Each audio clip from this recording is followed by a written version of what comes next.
Hi, my name is Precious Harris, and I'm going to be doing my presentation on Martha Graham. In the 1950s, of course, Martha Graham was choreographing her own works, but also at the same time, the United States was experiencing quite a few events of its own. These events consisted of the Korean War, the Cold War, the threats of communism, and the strive for African American people to gain some type of civil rights. Now, even though Martha Graham was choreographing her own works at this time, they did not reflect any of the events in the 1950s. This is because her choreographic works at the time were mainly for expressing herself. Now, having said that, I think it's important to note that even prior to the 1950s, Martha Graham did choreograph her own works that were reflective of minority groups.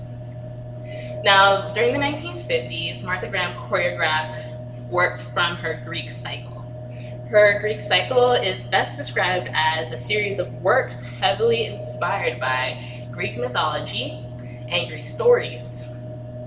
Now, as she was a woman in the United States trying to express herself, the stories in the Greek mythology that she was inspired by, she took those stories, and when she put them on stage, she heavily focused on the perspectives and personalities of the women in these stories.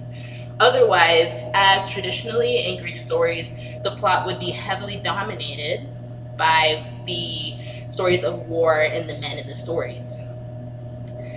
Having said that, that is the only relationship that can bear resemblance to Martha Graham being a woman in the 1950s and her choice to choreograph works that were inspired by Greek mythology and stories.